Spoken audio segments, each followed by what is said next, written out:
बिस्मिल्लाहिर्रहमानिर्रहीम। मैं मोहम्मद रज़ा कमल आज के तीसरे लेक्चर के साथ जो कि टाइप्स ऑफ मैट्रिक्स पे है। उससे पहले एक क्वेश्चन है जो कि मेरे लास्ट लेक्चर में रह गया था। उसकी वजह ये थी कि लेक्चर क्योंकि लंबा हो गया था। तो वो क्वेश्चन जो है सबसे पहले वो क्वेश्चन करते हैं और उसके बाद में टाइप्स ऑफ मैट्रिसेस बताऊंगा। Find the value of A B. Find A, B, C and D when हमें दो मैट्रिक्स गिवन है A plus C, A plus 2B और C minus A 1, 4D minus 6 is equal to 0, -7, 3 and 2। क्योंकि इसमें equal का sign आ गया है, जिसका मतलब ये है कि ये दोनों मैट्रिक्स आपस में क्या है, इक्वल हैं। और मैट्रिसेस इक्वल कब होते हैं? क्योंकि मैंने लास्ट लेक्चर में इस चीज की वजाहत की थी कि मैट्रिसेस तब इक्वल होते हैं जब उनका ऑर्डर सेम हो। मसलन इनका ऑर्डर जो है 2/2 इसका ऑर्डर है और इसका भी ऑर्डर 2/2 है। और दूसरी बात यह है कि उनकी कॉरस्पॉन्डिंग जो एंट्रीज हैं वो सेम होनी चाहिए। अब चूंकि ये हमारे पास वेरिएबल है, हम इनको सेम मान लेते हैं कि ये जो हमारा a प्लस सी है ये इक्वल है 0 के। हमने मान लिया कि a प्लस सी जो है 0 के इक्वल है, क्योंकि इक्वल मैट्रिसेस के लिए कॉरस्पॉन्डिंग एंट्रीज जो है वो इक्वल होना जरूरी है। मान लें कि a प्लस 2b जो है ये इक्वल है -7 के। इसी तरह मान लें कि C -1 इक्वल है 3 के कॉरस्पॉन्डिंग। इसी तरह 4D-6 कॉरस्पॉन्ड्स है किसके, 2D के, ये इसके इक्वल होगा। लिखेंगे 4D-6 इज इक्वल टू 2। अब हमने यहाँ पे 4 इक्वेशंस फॉर्म की है। Equation 1, equation 2, equation 3 and equation 4 हमने कैसे फॉर्म किया है? इनकी कॉरस्पॉन्डिंग एंट्रीज को हमने इक्वल रख लिया है, क्योंकि हमारे जो गिवन दो मैट्रिसेस हैं वो इक्वल हैं। जब दोनों मैट्रिसेस आपस में इक्वल हैं तो इसका मतलब ये हुआ कि इनके कॉरस्पॉन्डिंग एंट्रीज जो है वो भी इक्वल है।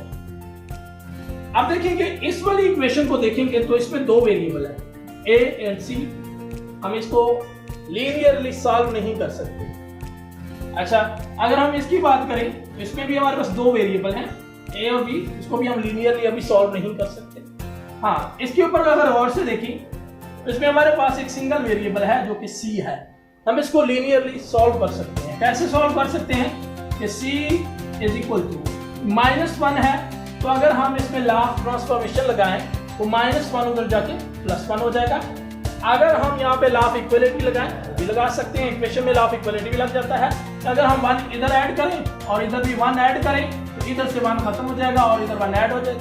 और अगर हम लॉ ऑफ ट्रांसफॉर्मेशन की बात करें तो ये 3 -1 in other side it will be a plus, so c is equal to 4 आ जाएगा हमारा आंसर। अगर हम इसकी बात करें तो ये भी हमारे पास लीनियर इक्वेशन है जो कि सिंगल वेरिएबल में, और इसको लीनियर सॉल्यूशन मौजूद है। अब कैसे हम इसको सॉल्व कर सकते हैं? हम 4D और 2D को अगर हम उठा के लॉ ऑफ ट्रांसफॉर्मेशन के तहत इधर ले आएंगे तो ये -2D हो जाएगा। इन अदर वर्ड, हम अगर इधर से 2D सब्ट्रैक्ट करें और इधर से सब्ट्रैक्ट करें तो बात एक ही है। और -6 को अगर हम दूसरी तरफ ले जाएं तो ये +6 हो जाएगा। ठीक है, हमने इक्वेशन के सिंपल लॉज के तहत कर रहे हैं। 4D क्योंकि 4 डक -2 डक, तो the answer will be 2 duck 2D और ये इक्वल आ जाएगा 6। 2 अगर इधर मल्टीप्लाई हो रहा है तो इधर जाके दूसरी साइड पे हम इसको डिवाइड कर सकते हैं। दूसरे अल्फाज में हम इधर भी 2 पे डिवाइड कर सकते हैं, इधर भी 2 पे डिवाइड कर सकते हैं। तो बात एक है,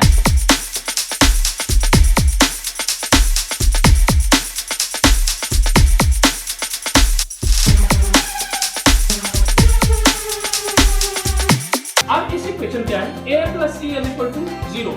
हम चूंकि c की वैल्यू फाइंड कर चुके हैं कि c की जो वैल्यू है, जो c की वर्थ है, वो 4 इक्वल है।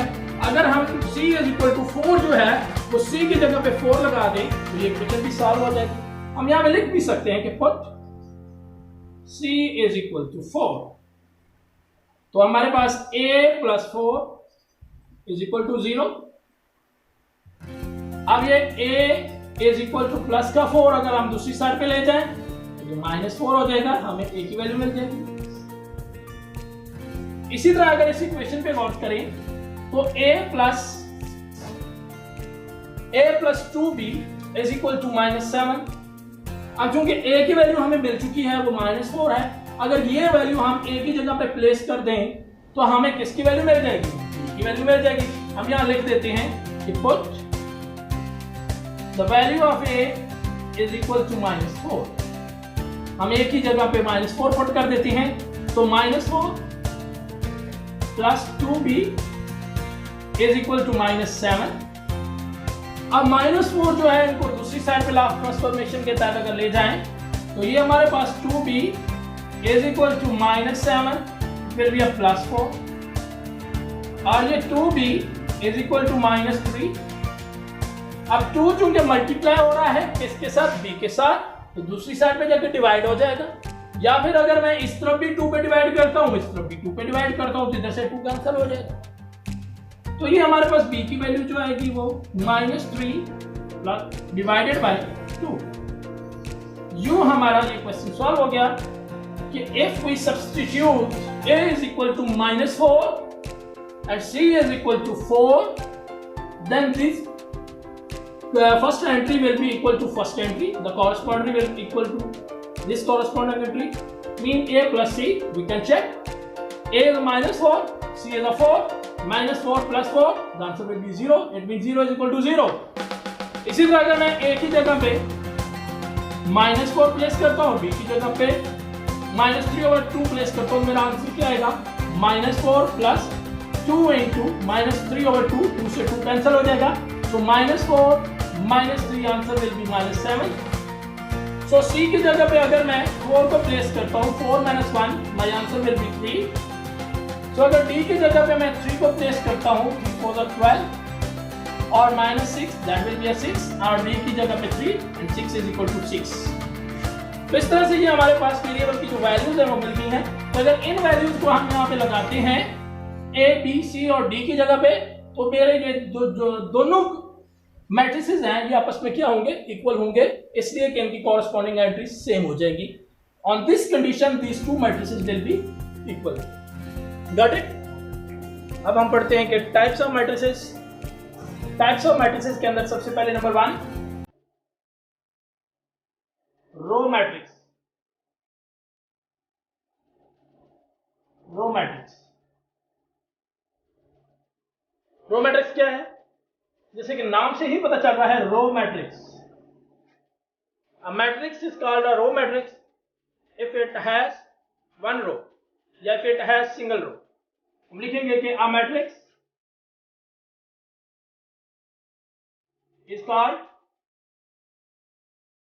Row matrix if it has one row। Example है हमारे पास a इज इक्वल टू 3 2। अब ये एक सिंगल रो है, एक रो मैट्रिक्स है। इसी तरह का और एग्जाम्पल है b इज इक्वल टू 3। अब ये भी एक रो मैट्रिक्स है क्योंकि इसके अंदर सिंगल रो। अब नंबर 2 है कॉलम मैट्रिक्स। कॉलम मैट्रिक्स क्या है,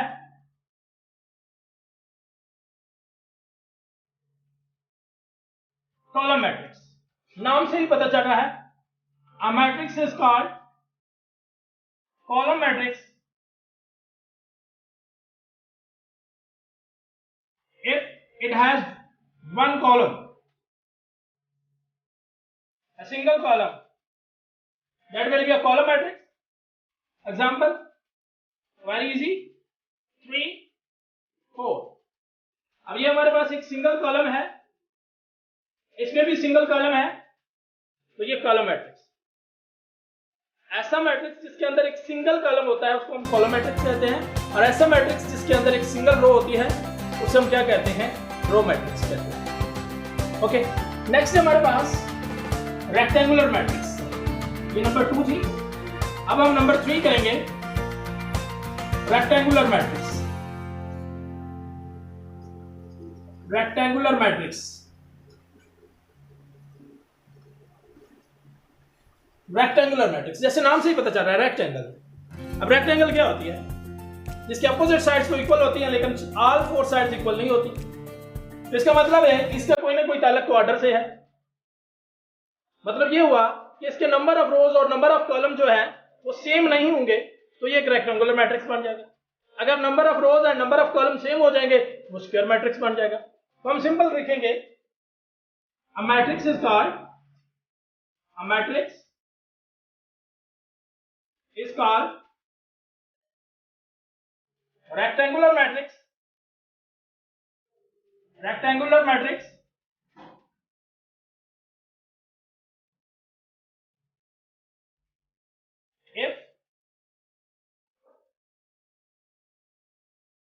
if its number of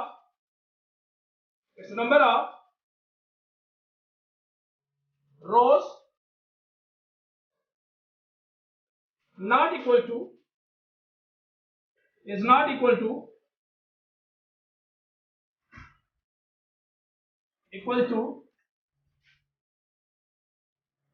number of column, number of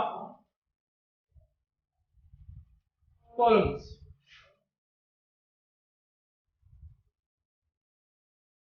इसका मतलब ये हुआ कि एक ऐसा मैट्रिक्स जिसके नंबर ऑफ रोज और नंबर ऑफ कॉलम जो है वो इक्वल नहीं होंगे वो हमारे पास क्या कहलाएगा, रेक्टेंगुलर मैट्रिक्स। एग्जांपल, सिंपल सी एग्जांपल है, मैं यहां पे एग्जांपल लिख देता हूं, C is equal to 3 4 1। तो ये एक रेक्टेंगुलर मैट्रिक्स है। माना कि ये रो मैट्रिक्स भी है लेकिन ये रेक्टेंगुलर भी है। क्यों रेक्टेंगुलर है, इसमें एक रो सिंगल रो है और 3 कॉलम है, इसका ऑर्डर 1/3 है। तो ऐसे में ये क्या है, एक रेक्टेंगुलर मैट्रिक्स है। इसी तरह अगर D is equal to 3 2 1 5 6 2, ये भी एक रेक्टेंगुलर मैट्रिक्स है। क्यों रेक्टेंगुलर मैट्रिक्स है, इसमें 2 रो है और 3 कॉलम है, ऐसे में ये एक रेक्टेंगुलर मैट्रिक्स है। तो हम कहेंगे हर वो मैट्रिक्स रेक्टेंगुलर होगा जिसमें number of rows does not equal to number of column हो, तो वो एक रेक्टेंगुलर मैट्रिक्स होगा। अब हम अगली टाइप पे चलते हैं। तो नंबर 4 हमारे पास है स्क्वायर मैट्रिक्स। स्क्वायर मैट्रिक्स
0, जिसकी तमाम एंट्रीज अगर 0 होंगी तो ऐसे मैट्रिक्स को हम क्या कहते हैं? Null matrix 0। मसलन इसको मैं रिप्रेजेंट करता हूं O से 0 0 0 0, तो ये क्या है? नल मैट्रिक्स है। अगर मैं इसको ऐसे भी लिखता हूं O is equal to just 0, तो ये भी एक नल मैट्रिक्स है। तो नल मैट्रिक्स में हमेशा जो तमाम एंट्रीज होती हैं वो 0 होती हैं, तो ऐसे मैट्रिक्स को हम नल मैट्रिक्स कहते हैं। नेक्स्ट है हमारे पास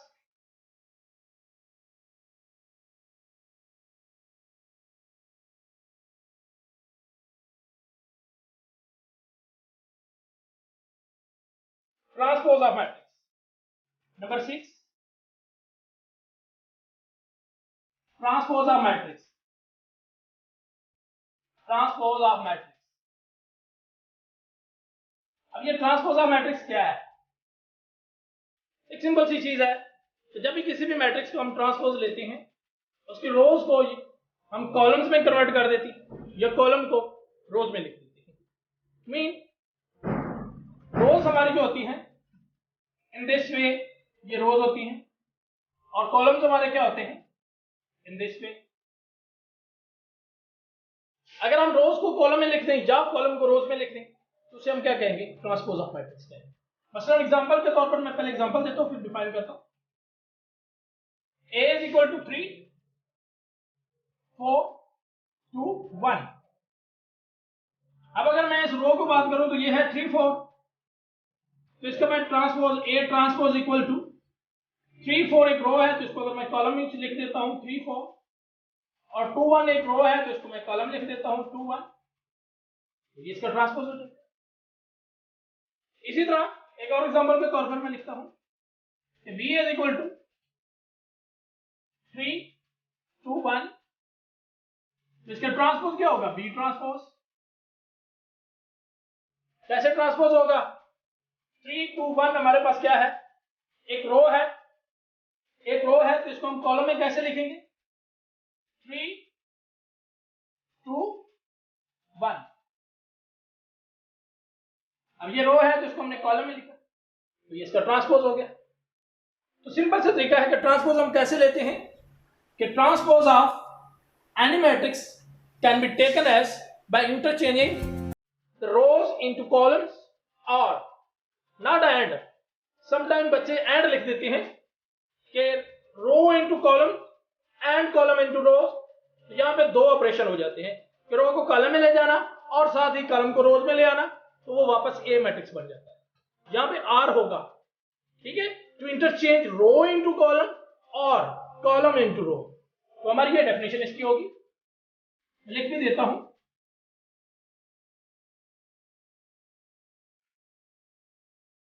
transpose of a matrix, transpose of a matrix can be taken by interchanging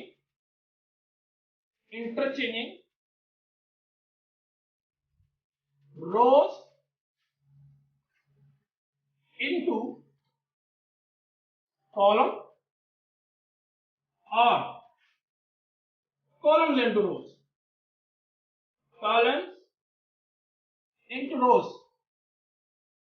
यहां पे और का ऑपरेशन, ये कंपल्सरी ये चीज है, और यहां पे ऐड नहीं लगा देना, ऐड लगाने से वो वापस वही मैट्रिक्स बन जाता है। एग्जांपल के तौर पर A इज इक्वल टू 3 1। अब इसका ट्रांसपोज क्या होगा? जो कि इसकी रो 1 रो सेकंड रो, अब इस रो को कॉलम में इंटरचेंज कर दें तो ये आ जाएगा 3 और ये 1, ठीक है, जबकि कॉलम को हमने रो दी। इसी तरह अगर C इज इक्वल टू 3 2 1 4 5 6, अब इसके अगर ट्रांसपोज की बात करें तो C transpose is equal to 3 2 1 4 5 6। I hope कि आपका ये कंसेप्ट ट्रांसपोज का क्लियर हो गया होगा कि ट्रांसपोज ऑफ मैट्रिक्स क्या होता है। कि ट्रांसपोज ऑफ मैट्रिक्स किसी भी मैट्रिक्स का ट्रांसपोज लेते हुए हम उसके रोज को कॉलम में चेंज कर देते हैं या फिर कॉलम को रोज में चेंज कर देते हैं, तो इस तरह से हमें ट्रांसपोज हासिल होता है। नेक्स्ट है बेटा हमारे पास नेगेटिव मैट्रिक्स।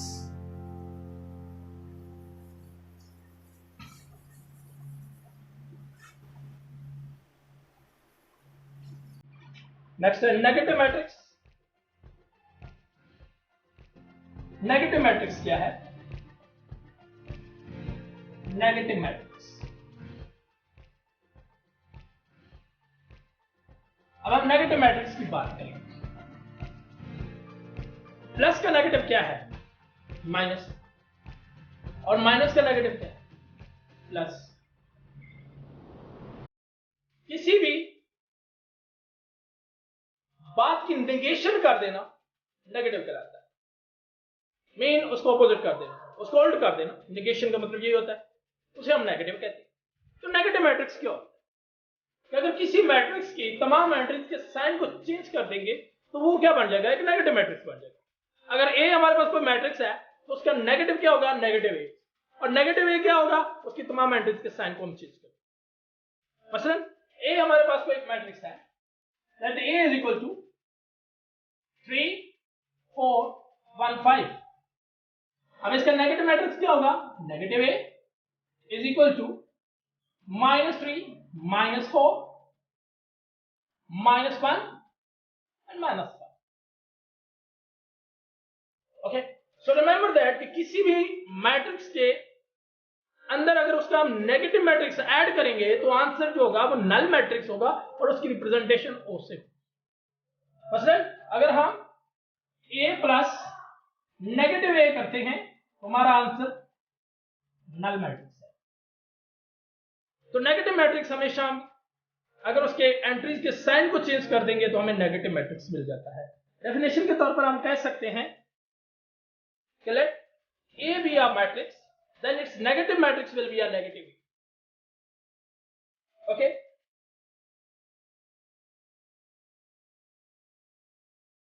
या आप लिख सकते हैं negative matrix can be obtained, negative matrix can be obtained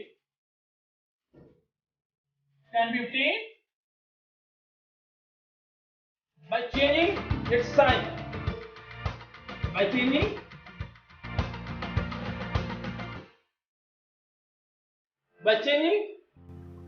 the sign of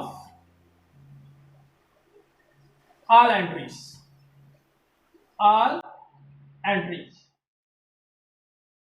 If it is a matrix is A,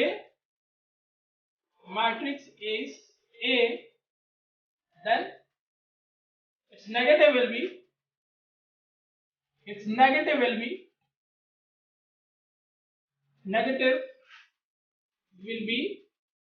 minus A।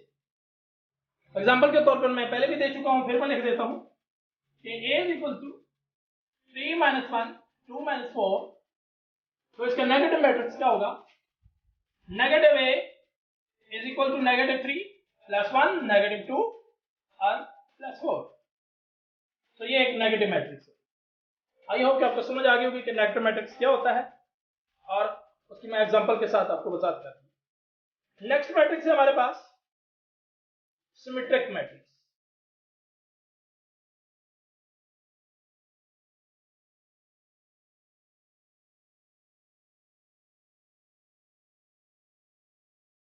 Symmetric matrix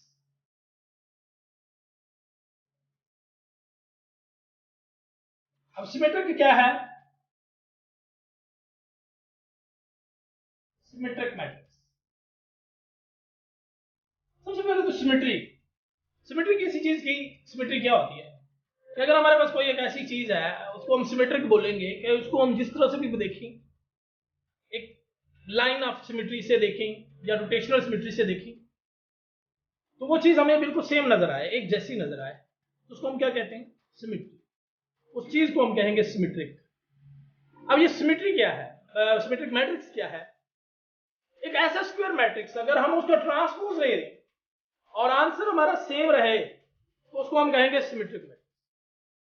कोई ऐसा स्क्वायर मैट्रिक्स जिसका ट्रांसपोज लेने से उसका आंसर वही रहे उसमें कोई फर्क ना आए, उसको हम कहेंगे सिमेट्रिक मैट्रिक्स। मिसाल के तौर पे हम सिमेट्रिक मैट्रिक्स के तौर पर A इज इक्वल टू 2 2 2 2। अच्छा, अगर मैं इसका ट्रांसपोज लेता हूं तो मेरा आंसर क्या आएगा? 2 2 2 2। तो इसका मतलब ये हुआ कि ये वाला जो मैट्रिक्स है ये सिमेट्रिक है।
वन टू थ्री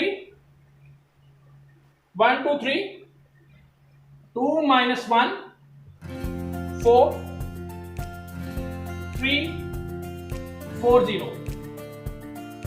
अब अगर हम इस मैट्रिक्स से ट्रांसपोज लें तो हमारा आंसर देखें क्या आता है। मैं ट्रांसपोज देख लेता हूं। A transpose is equal to 1 2 3 1 2 3 row को कॉलम में लिखें। अब इस रो को कॉलम में लिखें 2 minus 1 4। इस रो को कॉलम में लिखें 3 4 0। अब एक और से देखेंगे, ये मैट्रिक्स और ये मैट्रिक्स सेम है तो हम कहेंगे ए सिमेट्रिक है। क्लियर हो गया? समझ आ गई? नेक्स्ट हमारे पास इसी के ऊपर कर देते हैं skew symmetric matrix. Skew symmetric ये सिमेट्रिक का उल्टा होता है। अब स्क्यू सिमेट्रिक क्या होगा? ये भी एक स्क्वायर मैट्रिक्स होता है। अगर हम इसका ट्रांसपोज लें तो ट्रांसपोज लेने के बाद जो आंसर आए वो उसके नेगेटिव मैट्रिक्स के इक्वल आ जाए तो ऐसे मैट्रिक्स को हम कहेंगे skew symmetric matrix. A square matrix A will be skew symmetric। इसी के ऊपर मैं डेफिनेशन कर रहा हूं। If A transpose is equal to negative A। Symmetric matrix के लिए हमने पढ़ा था कि A transpose is equal to A हो तो सिमेट्रिक। अब A transpose is equal to negative A हो तो उसे हम कहेंगे स्क्यू सिमेट्रिक। ठीक है? जब किसी भी मैट्रिक्स के ट्रांसपोज लेने से, स्क्वायर मैट्रिक्स, किसी मैट्रिक्स से मुराद ये नहीं कि कोई भी मैट्रिक्स हो, रेक्टेंगल नहीं, स्क्वायर मैट्रिक्स, अगर जब भी स्क्वायर मैट्रिक्स का ट्रांसपोज लें और वो आंसर उस मैट्रिक्स के इक्वल आ जाए तो वो सिमेट्रिक होगा। अगर उसका आंसर उसके नेगेटिव मैट्रिक्स के इक्वल आ जाएगा तो वो स्क्यू सिमेट्रिक होगा। एग्जांपल के तौर पर मैं एक एग्जांपल लिखता हूं, a इज इक्वल टू 0 2 3 -2 0 1 -3 -1 0। अब इस मैट्रिक्स से अगर हम ट्रांसपोज लेते हैं, ध्यान से देखिए, मैं इसका ट्रांसपोज लेता हूं, a transpose is equal to 0 2 3, इस रो को कॉलम में लिखा। अब इस रो को भी मैं कॉलम में लिखता हूं -2 0 1, इस रो को भी मैं कॉलम में लिखता हूं -3 -1 0।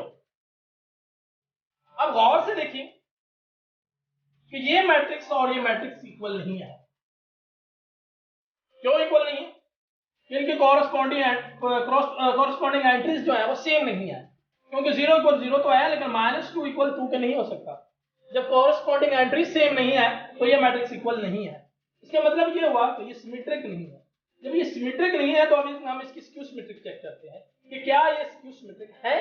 तो स्क्यू सिमेट्रिक के लिए अगर मैं इस मैट्रिक्स का नेगेटिव ए लेता हूं, negative matrix, negative A is equal to 0 -2 -3 2 0 -1 3 1 और 0, उसकी तमाम एंट्रीज की अगर मैं साइन चेंज कर दिया तो मुझे नेगेटिव मैट्रिक्स मिला है। अब मेरा नेगेटिव मैट्रिक्स इस वाले को और इसको कंपेयर करें तो देखें कि 0 equal 0, -2 equal -2, -3 equal -3, 2 equal 2, 0 equal 0, -1 equal -1, 3 equal 3 and 1 equal 1, 0 equal 0। तो मेरा आंसर जो है वो ए ट्रांसपोज जो है वो नेगेटिव ए के इक्वल आया है। तो हम कहेंगे कि जो ए है ये स्क्वायर मैट्रिक्स जो है ये स्क्यू सिमेट्रिक है। सिमेट्रिक के लिए सिर्फ ये होता है कि जब उसका ट्रांसपोज लें तो आंसर वही आ जाए, और स्क्यू सिमेट्रिक के लिए ये होता है कि जब उसका ट्रांसपोज लें उसका आंसर उसके नेगेटिव मैट्रिक्स के इक्वल आए, तब जाके वो क्या होता है, स्क्यू सिमेट्रिक होता है। आई होप समझ आ गई। ओके, नेक्स्ट है हमारे पास diagonal matrix.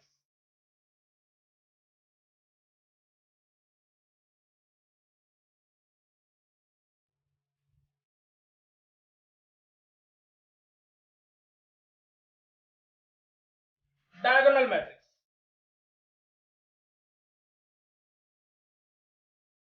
Diagonal matrix, diagonal matrix क्या है? डायगोनल मैट्रिक्स के लिए सबसे पहली कंडीशन तो यह है कि उसका स्क्वायर मैट्रिक्स होना जरूरी है। स्क्वायर मैट्रिक्स के अलावा कोई भी ऐसा मैट्रिक्स डायगोनल नहीं हो सकता जो स्क्वायर ना हो। स्क्वायर के लिए पहली कंडीशन है क्या, स्क्वायर मैट्रिक्स। मैं लिखता हूं कि पहली तो बात है क्या, स्क्वायर मैट्रिक्स।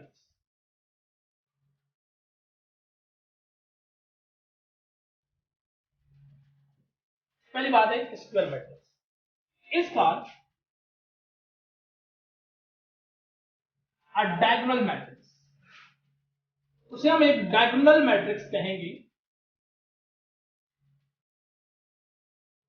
इफ, ये जो इफ है ना, ये इस चीज की वजाहत करता है कि डायगोनल कब होता है। If at least, at least, at least का मतलब होता है कम से कम, ज्यादा भी हो सकती है लेकिन एट लीस्ट का मतलब कम से कम, मिनिमम कंडीशन ये कम से कम, ये चीज लाजमी है। If at least one of its diagonal entries, its diagonal entries is not zero, is not zero, and all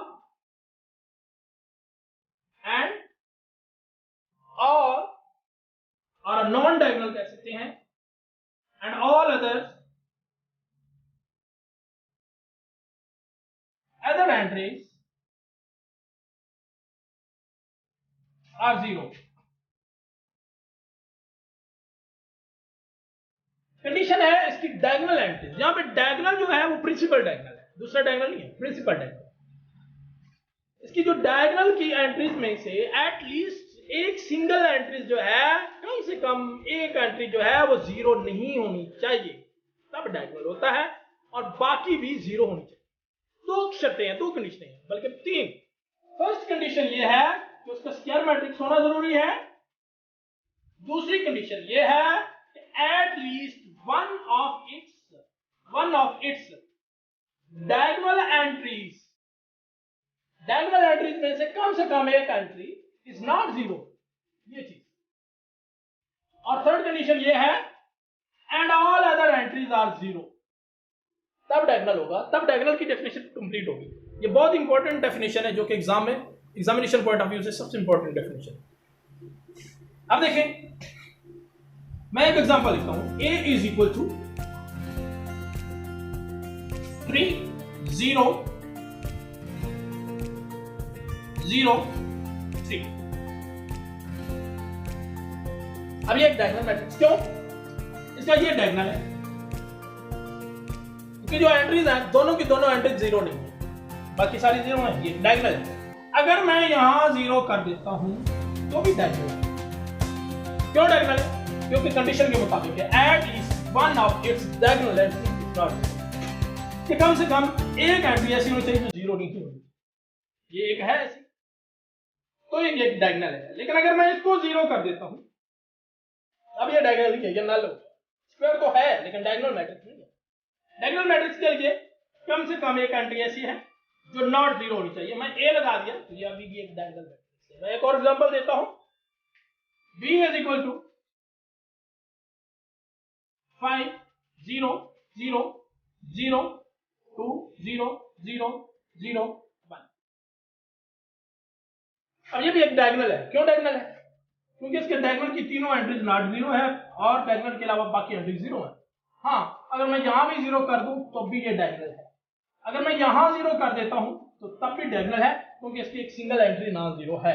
लेकिन अगर इसे जीरो करेंगे फिर डायगोनल नहीं होगा, इसलिए कम से कम एक एंट्री ऐसी है जो जीरो नहीं होनी चाहिए, ए। और यहां पे अगर मैं बी लिख देता हूं, वैसे में भी एक डायगोनल मैट्रिक्स है। क्लियर हो गया? कि डायगोनल मैट्रिक्स एक स्क्वायर मैट्रिक्स होता है, और एक ऐसा स्क्वायर मैट्रिक्स जिसके प्रिंसिपल डायगोनल जो होते हैं उसके अंदर एटलीस्ट कोई एक ऐसी एंट्री होती है जो जीरो नहीं होती, बाकी सारी zero. Clear? Got it? Next हमारे पास स्केलर मैट्रिक्स, वो डायगोनल से ही आगे निकला है। स्केलर मैट्रिक्स आप कह लेंगे डायगोनल मैट्रिक्स की एक टाइप है, एक खास किस्म का डायगोनल मैट्रिक्स को हम स्केलर कहते हैं। Scalar matrix, scalar matrix. अब स्केलर मैट्रिक्स के लिए क्या है? पहली तो बात यह है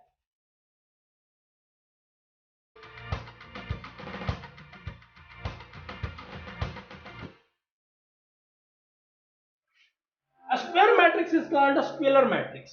ये भी हम लिख सकते हैं। जब हम अगर स्क्वायर लिखते हैं तो हमें आगे डेफिनेशन पूरी लिखनी पड़ेगी। हमें करना पड़ेगा क्या? Square matrix is called a scalar matrix if all of its diagonal entries are same and not equal to zero।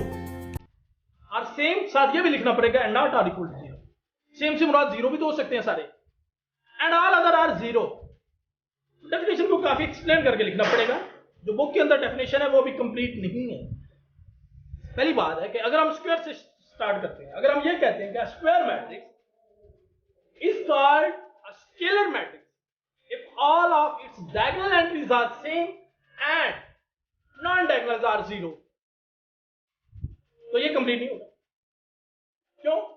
तो सेम से मुराद ये कि वो जीरो भी हो सकता है।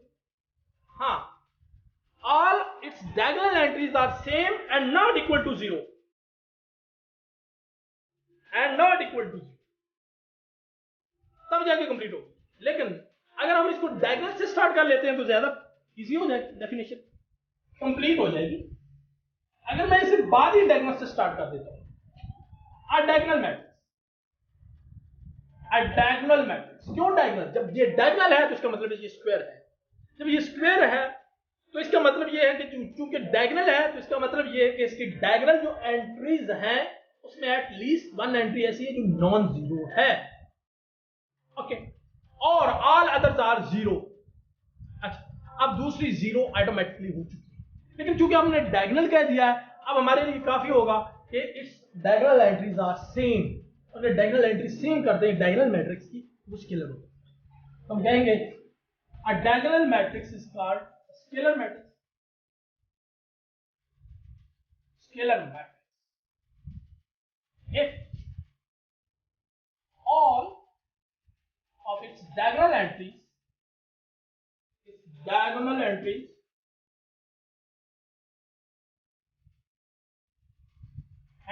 are same, automatically ये स्केलर होता है, क्योंकि डायगोनल तो पहले ही है।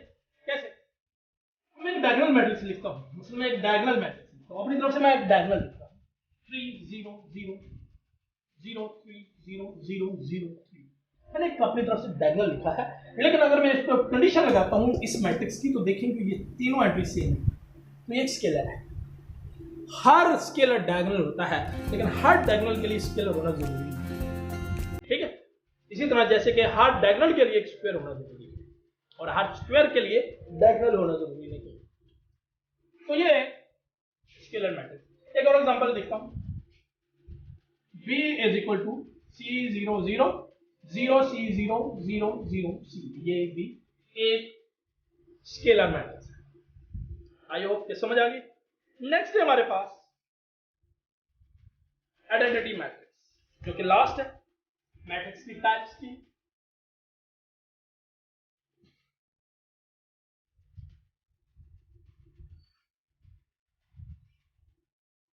आइडेंटिटी मैट्रिक्स,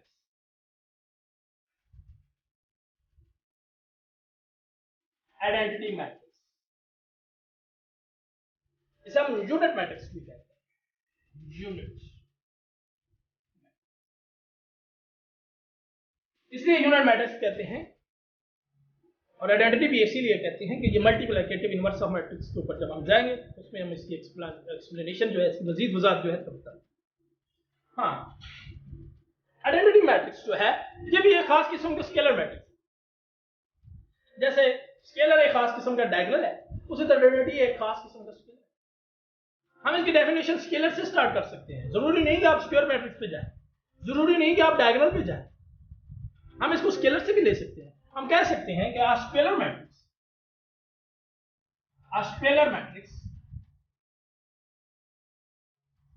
हम ये भी कर सकते हैं, चाहे तो आप डायगोनल भी लिख सकते हैं।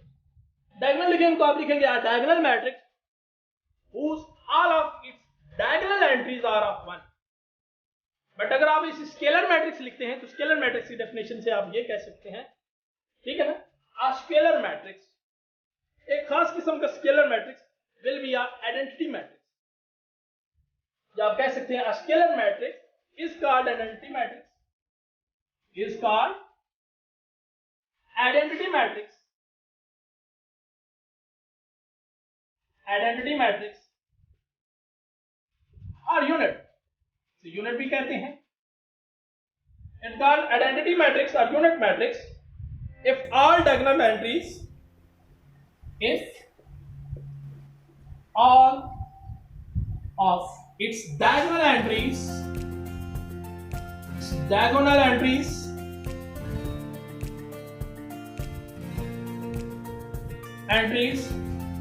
are 1, or 1 mean 1 is equal to 1, it means or 1, this is the 1, only 1. Example, A is equal to 1 0 0 1। अब ये आइडेंटिटी है और इसको रिप्रेजेंट करते हैं क्या स्पेसिफिक सिंबल है identity. I is equal to, हम एक और एग्जांपल देखते हैं, I is equal to 1 0 0 0 1 0 0 0 1। तो ये भी एक मैट्रिक्स है। तो यूं हमारे पास आइडेंटिटी मैट्रिक्स। आई होप कि आपको अच्छी से समझ आ गई होगी कि टाइप्स ऑफ मैट्रिक्स क्या हैं और सारी टाइप्स ऑफ मैट्रिक्स मैंने बात की। आगे हमारे पास इसकी एक्सरसाइज है, एक्सरसाइज 1.2, और ये 1.2 जो है आपने खुद करनी है। इसमें जस्ट आपने रिकग्नाइज करना है, पहचान करनी है कि कौन से क्या मैट्रिक्स हैं, जैसे कि क्वेश्चन नंबर 1 में identify unit matrices, row matrices, column matrices and null matrices. तो आप देखेंगे फर्स्ट वाला जो है नल मैट्रिसेस है और बी जो है वो रो मैट्रिक्स है और सी कॉलम मैट्रिक्स है। अब डी की बात करें तो ये आइडेंटिटी मैट्रिक्स है, सब यूनिट मैट्रिक्स भी कह सकते हैं। और ई जो एक नल मैट्रिक्स है, इसे आप रो भी कह सकते हैं, कॉलम भी कह सकते हैं, क्योंकि एक रो है और एक कॉलम है, जिससे आपने आइडेंटिफाई करना है। एफ क्या है, एक कॉलम मैट्रिक्स है। क्वेश्चन नंबर 2 में आप अगर बात करें, क्वेश्चन 2 में है कि from the following matrices identify square matrix, matrices, rectangular matrices, row matrices, column matrices, identity matrices and null matrices. तो आप क्वेश्चन नंबर 1 की बात करें तो ये एक रेक्टेंगुलर है, क्वेश्चन 2 की बात करें तो ये एक कॉलम भी है और उसके साथ साथ रेक्टेंगुलर भी है। अब डेफिनेशन को इसके ऊपर अप्लाई करते जाएं। क्वेश्चन 3 की बात करें, पार्ट 3 की बात करें तो ये हमारे पास एक स्क्वायर मैट्रिक्स है। और अगर क्वेश्चन 4 की बात करें तो स्क्वायर तो है लाजमी, तो स्क्वायर के साथ आइडेंटिटी, क्योंकि आइडेंटिटी उसकी सबसे एडवांस फॉर्म में जाती है, तो उसका मतलब आइडेंटिटी स्क्वायर होना जरूरी। आप सिंपल आइडेंटिटी भी कहते हैं तो बात एक ही है। नंबर 5 जो है वो रेक्टेंगुलर मैट्रिक्स है। नंबर 6 जो है वो एक रो मैट्रिक्स भी है और रेक्टेंगुलर भी है। नंबर 7 जो है वो एक कॉलम मैट्रिक्स है और साथ रेक्टेंगुलर भी है। और नंबर 8 जो है वो चूंकि एक स्क्वायर।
जीरो बार हमने वेरीफाई करना है कि ए ट्रांसपोज का होल ट्रांसपोज लेन कौन सा नहीं आता है। जरा इसका सोल्यूशन देखिए, छोटा सा था सोल्यूशन है, इतना कोई मुश्किल नहीं है। ए इज इक्वल टू क्या है बेटा, 1 2 0 1। ओके, अब इसका ट्रांसपोज ले, ए का ट्रांसपोज लिया 1 2 0 1 आया। अब इसका फिर से ट्रांसपोज लिया 1 0 2 1। अब और से देखेंगे ये आंसर तो वही सेम आ गया, इसका मतलब ये एक इक्वल आ गया, तो हमारे पास वेरीफाई हो गया कि किसी एक मैट्रिक्स का जब दो दफा ट्रांसपोज लेते हैं तो वापस वही मैट्रिक्स आ जाए, वेरीफाई हो गया। इसी तरह बी का होल ट्रांसपोज लेंगे, बी ट्रांसपोज का होल ट्रांसपोज तो बी के इक्वल आएगा। ये आपने खुद प्रैक्टिस के लिए छोड़ा है, तो आई होप आपने अच्छी से समझ लिया होगा और उम्मीद करता हूँ कि अगर अभी भी कोई भी प्रॉब्लम हो तो आप मुझसे ज़रूर पूछेंगे। और मैं वीडियो के आखिर पे यही कहता हूँ कि मेरे चैनल को लाजमी सब्सक्राइब करें, लाइक करें और कमेंट्स करें और अपनी फीडबैक लाजमी दें। अगर किसी चीज़ की ना समझ आई हो, एक्सप्लेनेशन चाहिए हो तो मुझसे एक्सप्लेनेशन आप ले सकते हैं। थैंक यू, शुक्रिया।